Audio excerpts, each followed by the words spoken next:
ఇక మంచిర్యాల ఎమ్మెల్యే గారి గురించి ప్రత్యేకించి నేను చెప్పక్కర్లేదు. ఆయన గుండాగిరి రోజు రోజుకు పెరిగిపోతున్నది. బుల్డోజర్ పట్టుకొని వెళ్ళిపోయేటటువంటి పరిస్థితి కనబడుతున్నది. ఎవరొక్కరు వేరే పార్టీ కండువ కప్పుకుంటే వాళ్ళని బెదిరించేటటువంటి పరిస్థితి కనబడుతుంది. ఒకటి గుర్తుపెట్టుకోవాలి మంచిర్యాల ఎమ్మెల్యే గారు, ఎల్లకాలం ఎవరిది కూడా నడవదు. ఇవాళ మీరు ఎమ్మెల్యేగా ఉన్నారంటే రేపు ఉంటారన్న గ్యారంటీ లేదు. మీకు మాత్రం తెలియజేస్తూ ఉన్నాం, గుండాగిరిని బంద్ చేసుకోండి. మీ ఇంటి కోసం 4 లేన్ల రోడ్లు బ్రిడ్జిలు వేసుకోవడం బంద్ చేసుకోండి. ప్రజలకు ఇచ్చినటువంటి వాగ్దానాలను పూర్తి చేయండి.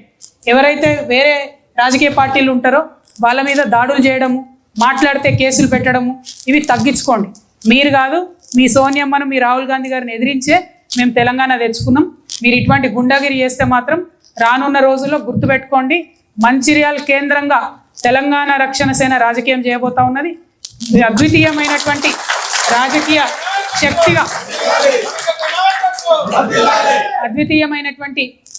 శక్తిగా ఎదుగుతాం.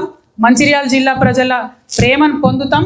3కి 3 మంచిర్యాల కావచ్చు, బెల్లంపల్లి కావచ్చు, చెన్నూరు కావచ్చు, 3కి 3 నియోజకవర్గాల్లో తెలంగాణ రక్షణ సేన జెండాను కూడా ఎగిరేయబోతా ఉన్నామని ప్రజలందరికీ మీ ప్రేమను ఇవ్వాలని కోరుతున్నాం.